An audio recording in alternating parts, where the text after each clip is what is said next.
to episode 6. How the hell did we get to episode 6? I'll be right back after these short messages.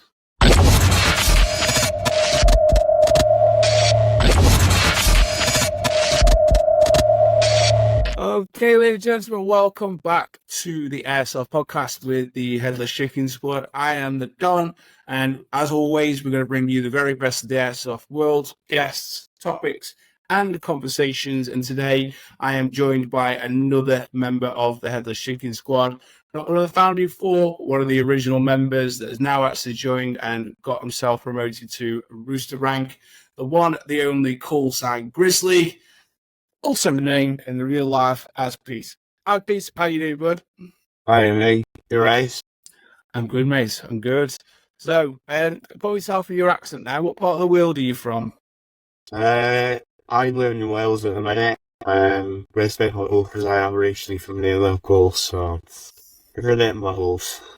A bit muddled. Okay, well, we're all a bit muddled. That's why we play Airsoft, and that's okay because Airsoft is cool and paintball isn't. So I haven't really got a problem with that. So, well, moving on into the show, obviously, as we said, each week we would try and do a member from the squad, and then what we would also do is bring together a guest from the Airsoft community. And the reason we wanted to get Pete onto the show as one of the early guests was Pete, as I've already announced, isn't one of the founder four members of the Headless Chickens Squad. He's also one of the members that have actually, not just recently, but promoted himself into the Rooster rank, which we'll go through a little bit later. And he's also one of the more active members within the squad, and somebody that we wanted to bring on board to show what was joining the Headless Chicken Squad like. What was it outside from the outside in, and then now he's on the inner Saxon. But obviously, what is it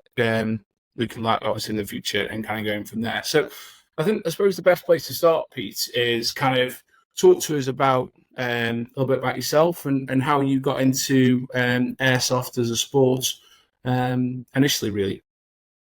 So, kind of just happened. I was always kind of messing about with air guns, doing a bit of target shooting, just generally kind of into the guns, into firearms, stuff like that. Just general interest in it. And then started a job where I played Airsoft. He's a lot to answer for. Kind of persuaded me to buy an Airsoft gun and come along. So he helped me out. We got a new gun. Mm-hmm. How far back are we talking there? How far back are we talking? Early 21. So okay, yeah. Not long after COVID time, do all the restrictions ended, you were allowed to go and play again. So he persuaded me to go along, bought me some gear because I literally had the wrist. I think there was 4 of us that went in the end. One of them was actually Dan, who was a member of the team.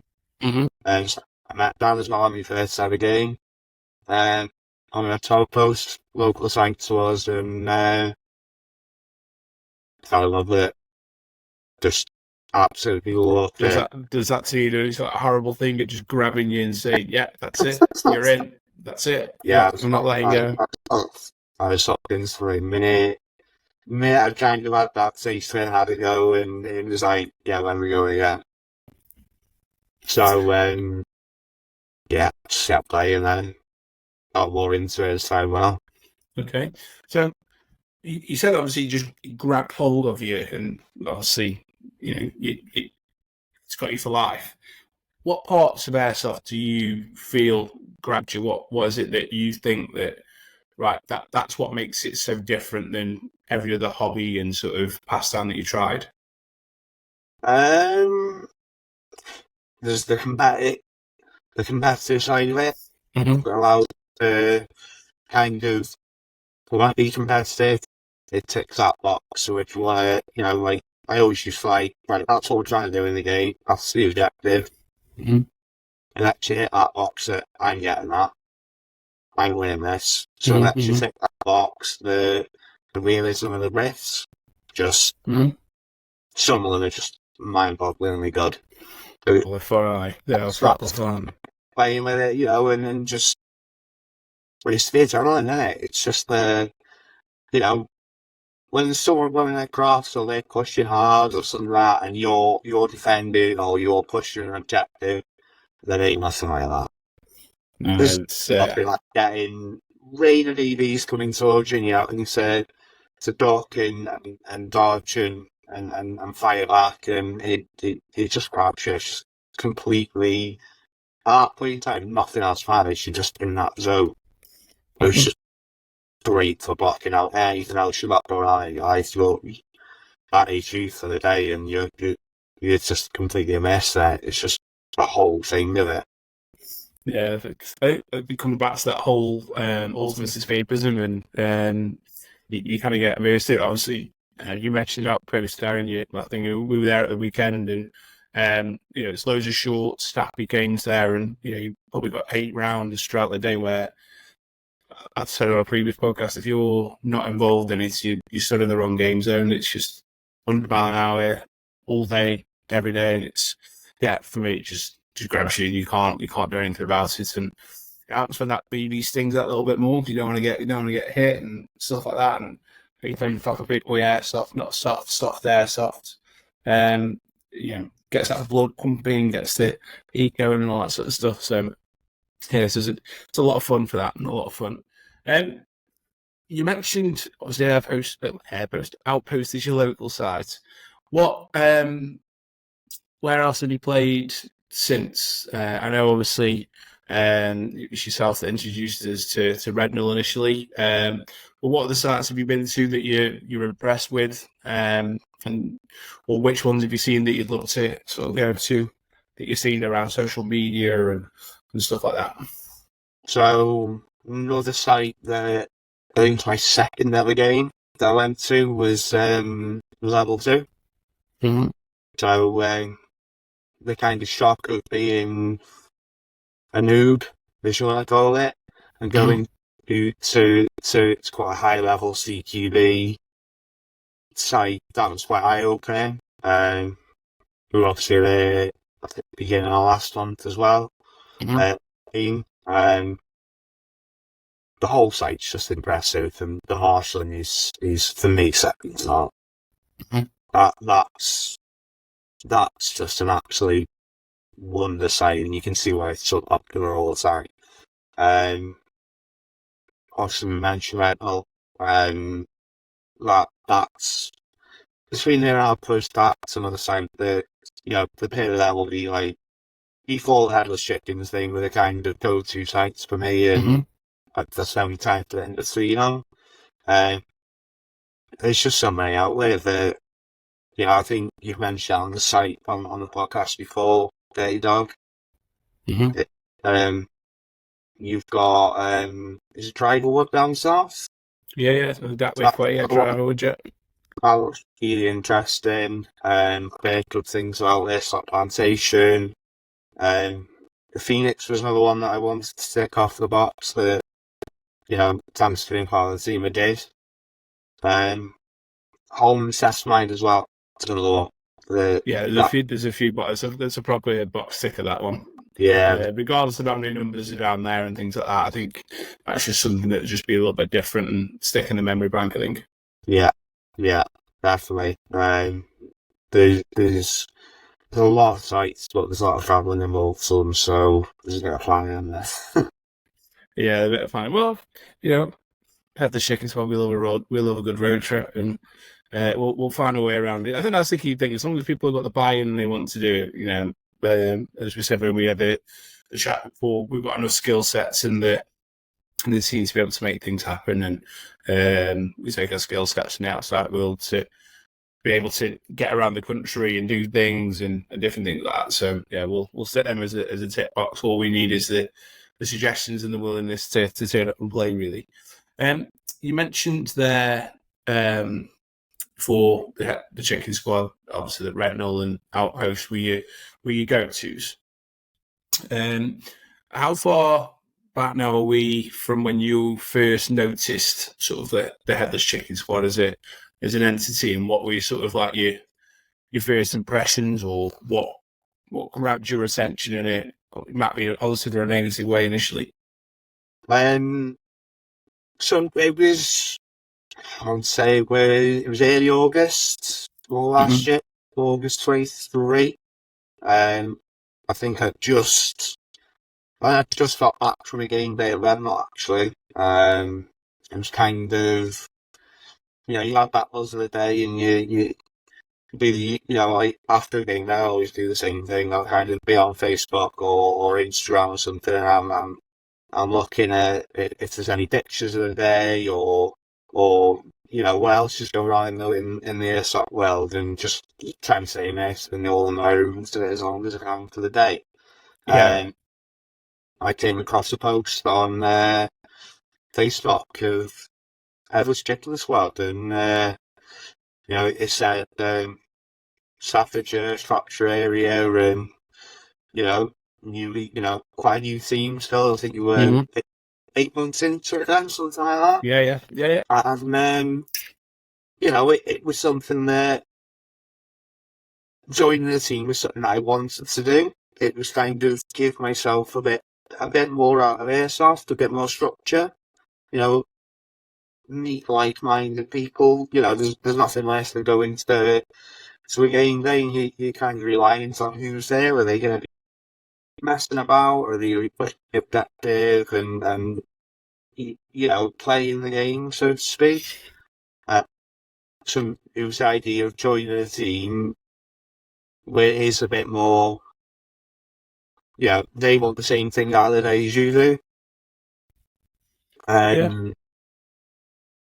So I think I know it was you, but send a message and we'll have a little chat, and then just help with some of the guys and what a cracking day. And it was the right place to make. Yeah, I think that was the vibe that we're trying to get off, and you touched the point there, like-minded individuals, and I think that's the good thing about the whole squad really is everybody's pulling in that same direction. We had a squad of 10 at Outpost on Sunday, on Sunday, and I think again at that point, looking around at the amount of rentals that were on site and different things like that.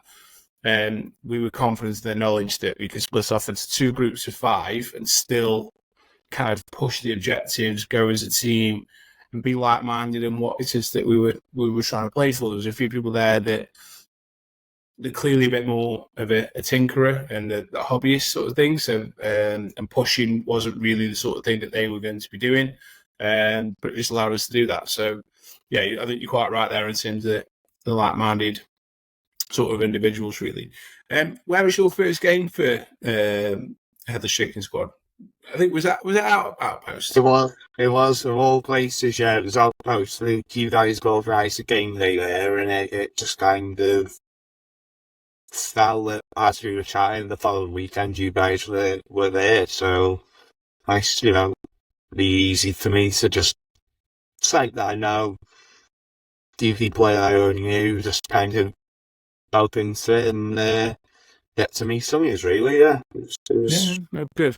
And then how did you find that sort of first day? So you already said that you wanted like-minded people and have the ability to push and different things like that. What was the first impression that you have of the team in terms of being part of it, and how's that? I suppose the point I'm trying to make is how has that changed your experience from how it was before, and then you see from that first game day and being part of the team. What's the main sort of difference and thing that you enjoy of it? It was. I was quite lucky on that first game day. Like there was some like I think there was like we had Flexi, Chewy, Fellas was ours, maybe. What I mean. Yeah, had a couple of others that all good players that were all on the same page, been played for a long time, but they weren't kind of in their own thing. They were instantly with me, kind of say, right, mate, you do this, and why do you do it this way? Do you want it done this way? And it was just instantly kind of, I'm playing with you guys, and you guys are playing with me, and we're trying to do the same thing here. And it's been laugh. Everyone was really coachable. We had a banter, as you want to call it, and it was just really fun, and so changed the experience that I had previously. If that makes sense. So you can play games as best as you can. This was just kind of, we're playing this game, we're winning this, and we're working together. It was just heightening the experience. If that makes sense. I mean, for me, that's really good to hear, because a lot of people, we have been accused over the sort of last 12 months of being a little bit too business-like, a little bit taking it too serious and things like that. And anybody who's actually been anywhere near us lot realizes that, yes, whilst the whistle's gone and we're pushing and we're fiercely competitive and we want to win, we're also probably the most fun people you'll ever kind of likely to come across on the game day, whether or not, somebody gets us with a good shot or things like that. We're always the ones going, yeah, okay, fair play, well done, bud, high five or bad it. And at the end of the same stone, we're always the ones, come on, from the pub for a beer. There's like a laugh and a joke, and there's always the banter flowing around, and nobody's safe on that, whether or not you've been with us a while or a newbie. You're in for part of the course, and that's it.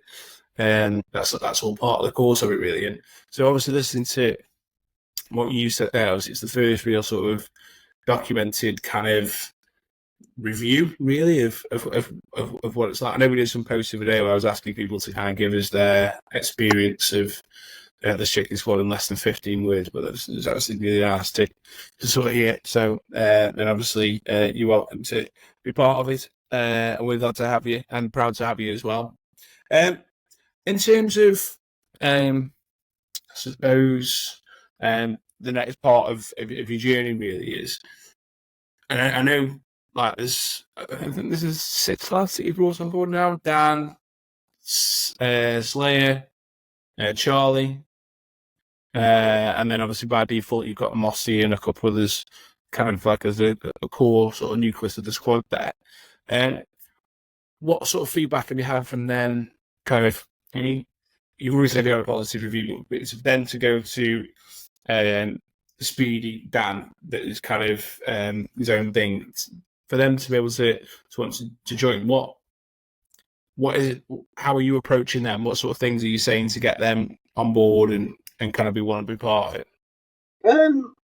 It's just basically saying the same kind of things I said to you, like, I think the conversation I had with Dan after the first game out was, I've joined the team and just played with them, and it was fantastic, and just basically giving the same feedback that I've just relayed to you, really. And then so he asked a few questions, how are they, and what am I? I think he took a look, and then I think when he met you all and played with us, I think he was sold instantly. He realised what I was saying was he felt the same. Mm-hmm. And then with Sam, I worked with Sam, so he knew I was playing Airsoft and he fancied giving it a go. So that was a conversation. Well, we'll come to Redmond, where me and the guys will play with. We're going there this day. I think he lives like 10 minutes from the site, so it takes. You can't get any closer than that. So he came on, and we had to borrow one of your riffs, didn't he, on the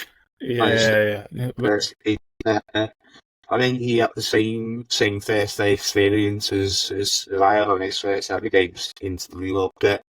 And I think he, again, it was mutual how he felt, like how he heard when he met you all and was playing with you all. We just good vibes. Yeah, that's always good to hear. I mean, I think for those of you who didn't listen to episode 2 or 3, I think it was, that we did with Flexi, the whole idea of Headless Chickens Squad was a drunken adventure on a cruise ship, and where we kind of created it to to be where it is now, and some more ideas of where we want it to go. With no point did we think we'd A, have the numbers that we have, and B, get the feedback that we do. So we're actually quite we're quite proud to kind of hear the feedback on it, really. So it's the first thing really that we've kind of heard of in Airsoft. Like that was kind of part of the thing we wanted to put right. We'd been approached by some of the teams, and did we want to join them and different things like that. We just didn't get the right vibe in the field of what we wanted to achieve with it, really.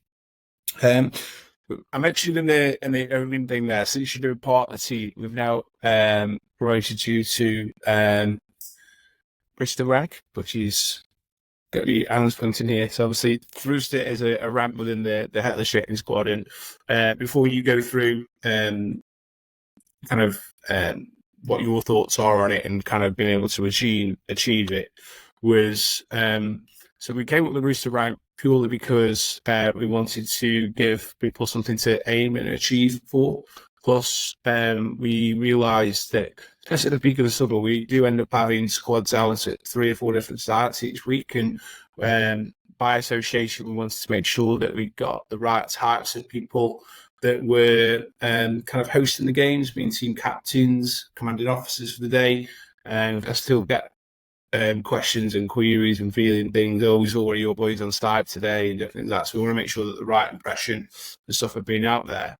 But the main criteria we came up with to actually be part of the Roosters was regular attendance, always playing the objective, being great around the guys, just really adding value to the team, not necessarily just on the field, but kind of off it as well. We're currently up to 7 in the Roosters. We've got the original founding 4, which is myself, Flexi, Fennes, Lawson, and then we've got the first wave of the recruits, so to speak, which would be yourself, Callsign Grizzly, Bug, and then he's recently changed it. Ozzy, he's just recently changed his call sign. So that's kind of where we're at the minute. So that's a bit of a background to the Roosters. Obviously, you recently been promoted to that rank. What's your thoughts on it as a concept, and B, how have you sort of responded and kind of taken that on board, and what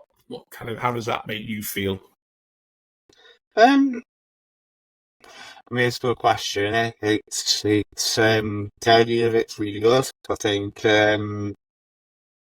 lots of throws, and we did get more recruits, and we do have that more regular experience of multiple sites on the same day, and we can't all be in the same place. It just sets that in place ready for it. And it's something for some of the rest of the team really to strive for and work towards, and it's a way of rewarding their commitment to the team. Mm-hmm. It's a really, really good idea, and I think the 7 of us were there in there, like we have our own little WhatsApp chat and that, and we get on great. We're well after way. I think it's also a little safe space away from the main chat as well. I might put something in there that I don't want to chat. I don't want to put in the whole chat to 30 people. I'd rather it just be just to sit to make a fool of myself. Yeah. It's a bit less of an audience or something like that, or I don't want to be as peaceful. Yeah. Because, we've got a few younger members as well, haven't we? So I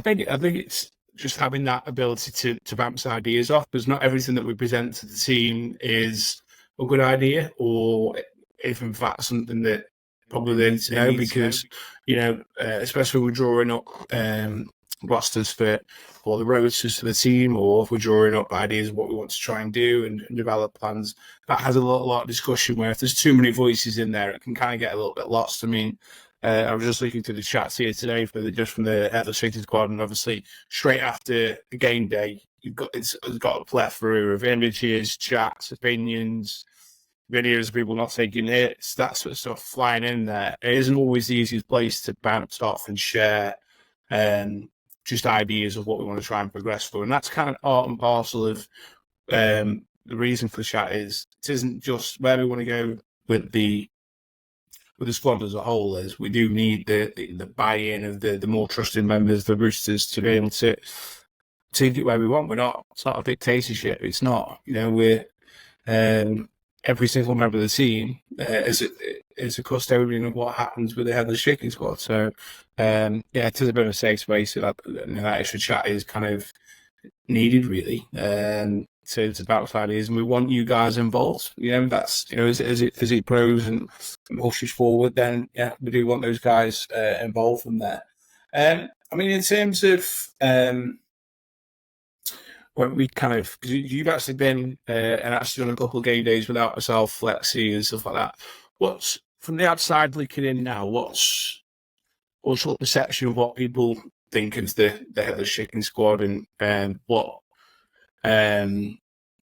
what's your thoughts on? Obviously, we went to our post on Saturday, and I have to say it's the first time somebody's come up to me and gone, "You're the guy for the podcast. You're doing that. Yours this. Oh my god, mate, that's class." Or what's your kind of thoughts on his perception of where we're at the minute, and but just actually, what's your thoughts on everybody's perception of the squad, really, and what's it feel like to walk out as a Rooster on a game day? It's really nice to see that the team's getting noticed and people are watching, the podcast, and appreciating the effort that yourself and everyone else puts into making it what it is. So it is,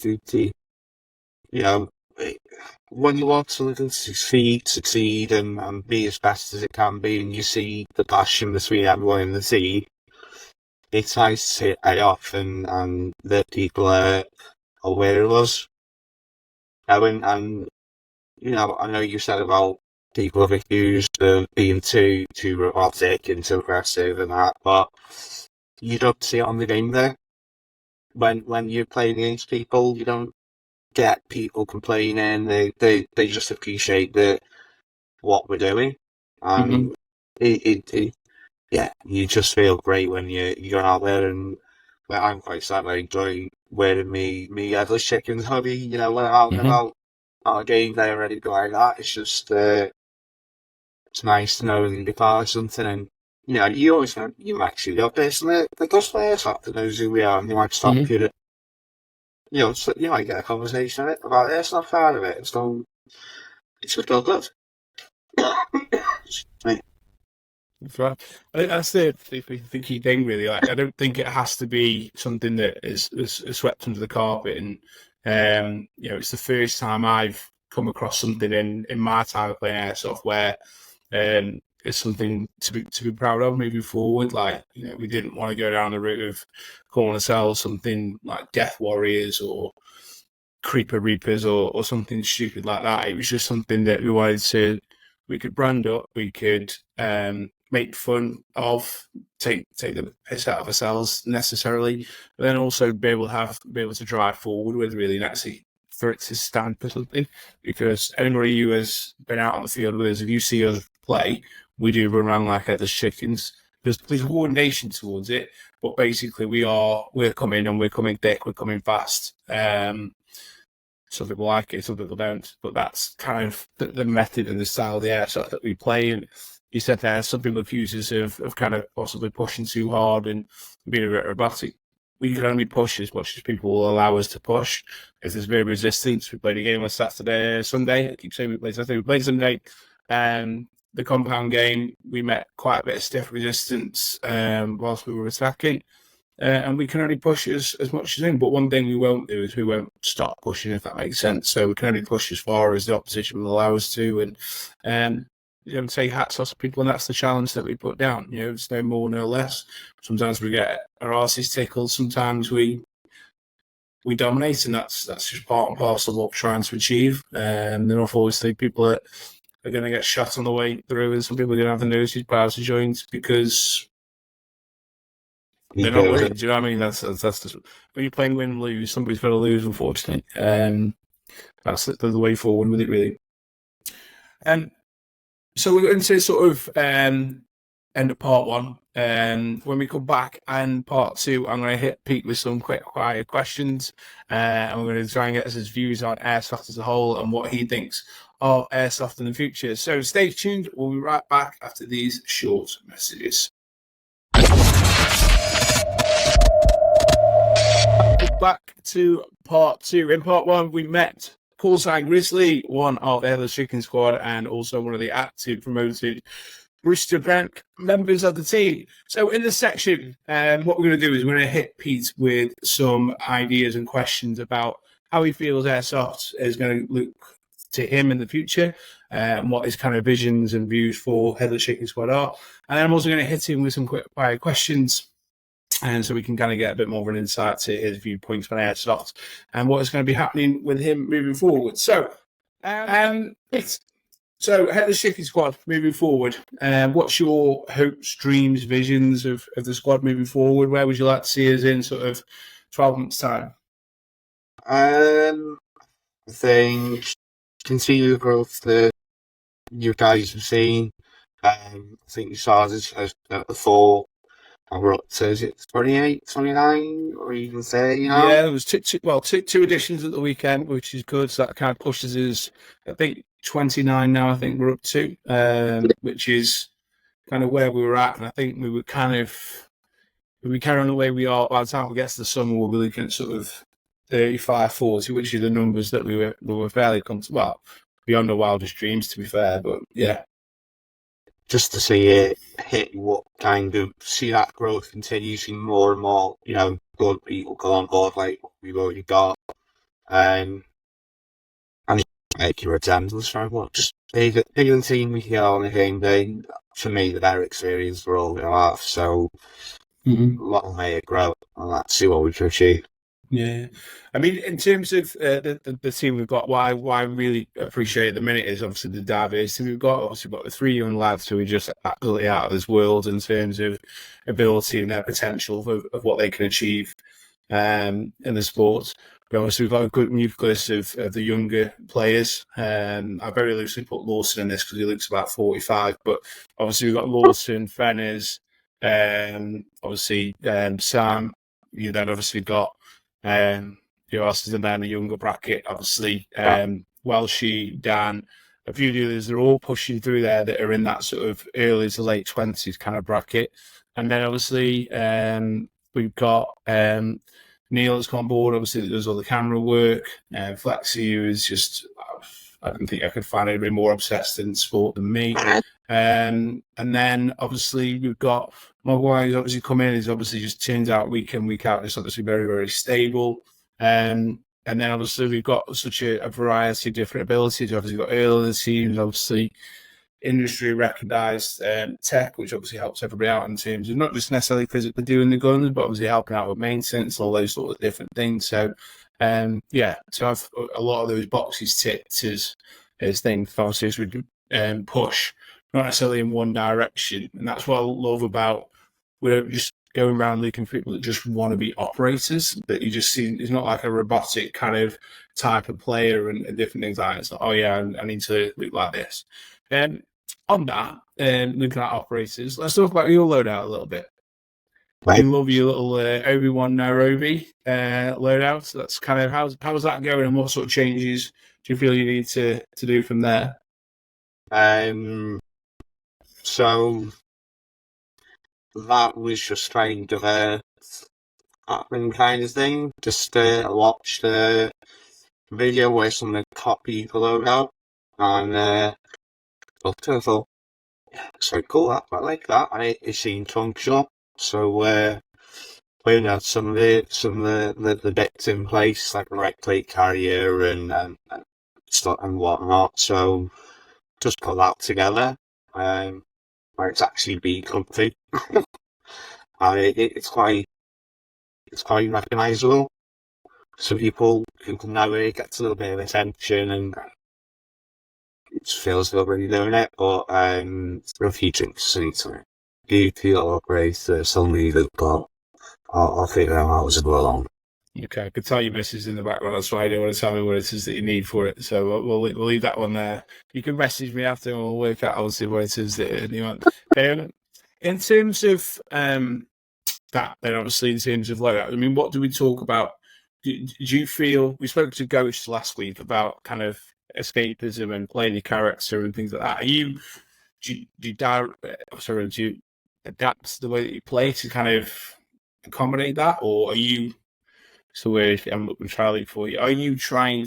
Do you have to subtract away from the way that you play to meet that loadout, or is that loadout and character just suiting how you want to play? Yeah, I just say the way it's laid out is just practical. Everything's where I need it to be. I haven't really changed much from loadout or how it was. The lap panel into the blade carrier, which then gains the benefit of extra mag storage. I can put flashbangs in it. So if anything, it sounds a bit of practicality. It's just I haven't had to alter where I'm, carrying a pistol or mags or anything. So because it's low out reduced in copper combat, it still works for Airsoft, and I don't have to change anything. Mm-hmm. Cool. I'd say from the images that I've seen, I know level 2 got some real good images of you game day, obviously seeing that in full flow, and it does look pretty cool. And I know, did you post it on the Airsoft Kitten Customs chat? And it got quite a lot of traction, and there's quite a bit of love for it in the end, I think. Yeah. Whenever I post anything in any social media, I've had a few private conversations with people that have messaged me, and they're doing the same thing. So there's its own little thing about that, where a few people copying when they copy the riff or they copy the gear, and they share suggestions with me for what I need or where I can find X, Y, and Z, and likewise for them. So it actually has some little benefits to its own multiple options out of it as well. It just shows how strong the community is. There's lots of documented stuff about people being trolls and all that sort of stuff. But the depth of the community is actually quite strong. It actually comes across really, really well, I feel. And they do help out more than I think it kind of gets it credit for. I think it's a lot more durable and dynamic as a community, and we enjoy being part of it. That's the end of part 2. We'll be back in part 3, where I am definitely going to get into some quick fire questions with these, and then we will obviously be right back after these short messages. Welcome back to part 3, and I'm joined by Callsign Grizzly, also known as Pete, part of the Headless Chickens Squad, and also one of the recently promoted Rooster rank. So in part 3, we're going to hit Pete with some quick fire questions. We're going to get an idea of what Airsoft means to Pete, and also kind of some where he stands on some more of the controversial situations. So, are you ready? Quick fire? Yeah, fire away. So we will do quick fire. Same new feature that I'm going to introduce each week. Okay. I'm going to issue a series of questions, and then basically you have 10 seconds or less to answer. Some of them are fairly quick, one-word answers. Some of them will be kind of quite thing from there. Okay, you ready? Yeah. Okay. So, first question on our quick fire round is: cheat calling, good or bad? Bad. Bad. Okay, good. That's our first one. Milsim or Speedsoft? Speedsoft. Okay. Red team or blue team? Red team. I'm not sure I agree with that. I think it's anti-heroes, but we'll come back to that one. AEG or HPA? HPA. Okay. HPA or GBBR? Well, big shit. HPA. It's not Yeah. even a question. Okay. Kicking Mustang or Camman? This was time. Okay. Outpost or Red Door? Let me. Okay. What are the questions on? Fenners or Chewy?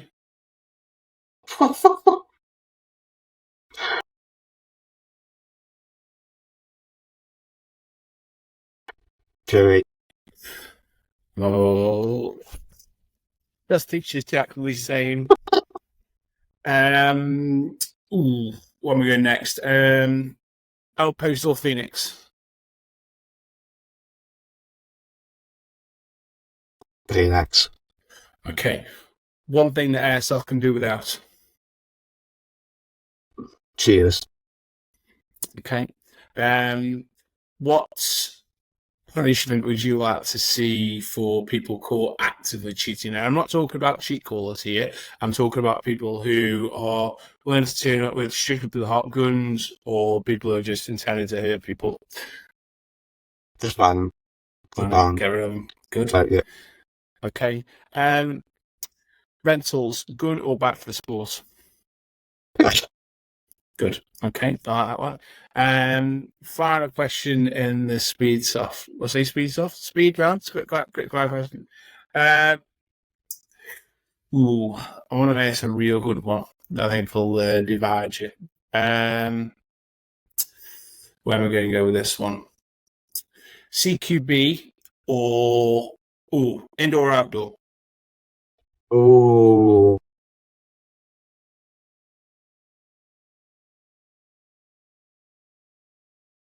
I was going to say outdoor. Yeah, all day. Indoors a bit of a dirt locker in it. It's kind of generally on that. Obviously, it's my general thought on indoor because obviously there's space constraints. I genuinely think indoor suits a less broad spectrum of player, whereas outdoor, especially places like we spoke there, Retinal Outpost. Some of the games to play at Phoenix, you could be either a sniper, sort of an AG, or an AR, or somebody running pistols and things like that. I think it suits a broader spectrum. Whereas indoor, it's literally pistols, short stubby CQB styles, and they're just a little bit too, just a bit tight. I mean, don't get me wrong, they're fun, and it's a lot of fun, isn't it, playing indoor? But I wouldn't want to do it week in, week out, and different things from there. When there's more variance in outdoor and there's more out on the outdoor. Yeah. I mean, obviously, in some of the quick fire questions there, we talked about one thing that Airsoft could do without, and obviously your answer was cheats. I mean, do you have a solution or any ideas on how to reduce the number of or amount of cheating or type of cheating that goes on in Airsoft? Have you got any, like, off the top of your head, like, all staffs to implement this, or people should just stop being dicks? Like, what solution have you got? I think you're always going to get it is the problem. You're always going to get people that are, they're too big to be hit by a rental and they don't want to call a hit, or they don't understand the implications of, the consequences of essentially, blind firing or running hot, carefully messing about the rift to run hot. I mean, depending on the severity of it, if you chronoed and then you take out with your rift and it's then hot, or if they do a random jet, and Yeah. I think hang on. there's got to be, if we're talking between, no more than 10 FPS, there's a chance, so dual creep or whatever, but if it's well higher and definitely over, then you get round of it. Yeah, there's a big difference to just tweaking it and being 5 or 10 over, just being silly. I mean, obviously it's always worth being safe and making sure you're under. But we're talking people are running hot. You know, going to the start recently, I won't name it because obviously I don't think the start deserve back press, but we went to a game a few weeks ago where somebody running a DMR as a normal AR and is basically running it at just over 2 joules with no minimum engagement distance, like literally rips the chunk out of all face. It's just ridiculous. Like, why he uses, just got into that game knowing we all know, if your gun's hot or not. Like, if you turn up to your second or third day, it's over. And if you're running, nigh on double what it should be, we know there's a absolute problem there. So I agree with that one. Yeah, trust the HPA. We always thought that we are selling the good shit HPA. Obviously, you've done both AG and HPA. What's the biggest advantage that you think HPA is giving you, and why? What are the benefits of a system in your eyes? How does it help you? I think just we've got, for me, it's got 2 benefits. You've got how consistent it is, so your shots aren't really changing. Once you're also down where you're shooting, you can pretty much repeat the shot after shot. Say putting as close to understand back as you beat. Yeah. When you got the adjustability, if you go into the site, like a first memory site, or even level 2 just indoor, it's close, they make it a little bit lower if your HPA is again, and they're open. It's just a player comfort thing. Again, we haven't got a problem with that. If it's player comfort, that's fine. Just don't be trying to tell everybody it's witchcraft and stuff like that. Yeah, but to meet that, all I do is just change the right of it. I haven't got messing around with the string, changing strings or anything like that. So there's just the tweakability of it that allows you to meet where the site you're playing at to limits, and it make your nits a little bit higher, so you can punch out a little bit more if you wanted to. Yeah. For the my last 3 sites, I played 6mm and 0 outposts. Every single one of them has its own different FPS limits. We didn't even got into the gel elements of it, but the FPS limits on that. So straight away, I've had to go. I had to dial it down for 6mm. Then I had to dial it down even further for Anzio, and then had to dial back up again to run just slightly under outpost. And I would never ever. It cost me 30-40 quid a time to take it to a tech to kind of do that. Like saying, literally another key to a stick slightly up or down, get it locked off for the game day. Everybody's happy and we're away with it, and it's just such a simple thing that I just think that people just should really embrace. There's nothing bad to it at all, especially all year round in terms of weather conditions. It's the way forward for me for there. I asked you an auto question there. Retinal Outpost, and you went with your heart. I went with Retinal. We're actively out. I haven't got a problem with that, but we're actively trying to support and back Retinal purely because we believe in Craig. We believe him as an owner. I think he's trying to do things the right way, and there should be more site owners like Craig. What message would you have for anybody who's thinking of trying Retinal that sort of hasn't, and what do you think sets it apart as a start if you were to take your emotional head off? I think I know there's some of the agreements he's made to the site since, even since I started playing there when he made started running Airsoft. So he's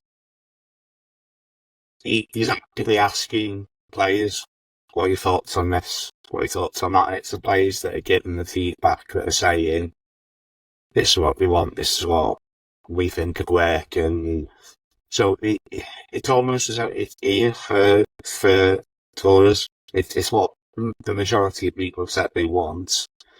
So, it's all one of the best now it's one of the best drinks outlets anywhere in the UK. So, like, I know Ryan on the team, that's something he loves. So he comes into the old and drenches and loves it. And the player base is good. Everyone's friendly. Everyone has a good laugh. You never see any arguing or cheating, really. Very, not meeting anyone, not calling it that I can, think of. It's just another experience. It's always good. Craig's always bringing in new ideas, new games. It constantly change it.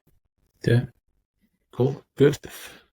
But I agree. I personally haven't tried it. Obviously, I've had the podcast spring, and I get the feedback bit from you guys, and I get an inside track into that. And I trust what you guys say. So, and the visuals of what he's trying to create, the rebuild that they're doing of the old relics of the buildings around basically what was an old RAF base during the Second World War, the trench network and things like that. And I think it's just progression, and I think more people should back and support. For those of you that don't know or don't follow, Retinal is a really progressive former paintball site, or still is a paintball site, that's ever expanding, based over in Oswald Street, which, for those of you that don't know where that is, it's probably about 20 minutes off the M6.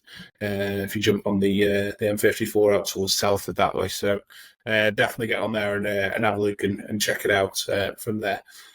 Final question before I go, my friend. What are we to see from Callsign Grizzly over the next sort of few months? Where's your next game day? I'm hoping to go this weekend. The boys are going to Ace this weekend. We've not been for a while. Interesting to see what Carl's done with for the place there. Again, those that you don't know, Ace is based at Warped Paintball, which is on the A41 shift north, Wolverhampton Junction. So nice and accessible for any who are based in the Midlands. So you're hoping to get there on the weekend, yeah? Yeah, there's hopefully I can.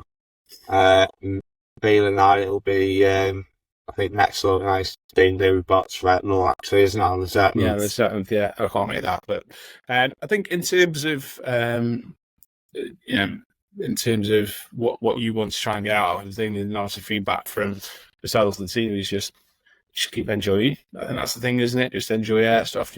I think a lot of people forget that it should just be fun. It can get quite serious. There's nobody who takes it more serious than me when we're in the middle of the game and I feel all done by. I'll be shouting "fuck's sake" or wherever. But it's fun, and it's just fun. You enjoy it. There's so many different facets to it that you can enjoy and mess about with. And but then we're all, because it doesn't have a governing body, we're all custodians of the sport, and we have to look after it. And if you're a cheat, stop it. If you're trying to do things right, carry on, and just don't be afraid to shout it from the rooftops and go from there. So, anything that you want to ask me, or anything you don't think that we've covered? Any shout outs you want to put out there? No shout outs. No shout outs. Yeah, we don't shout out speed softers on here.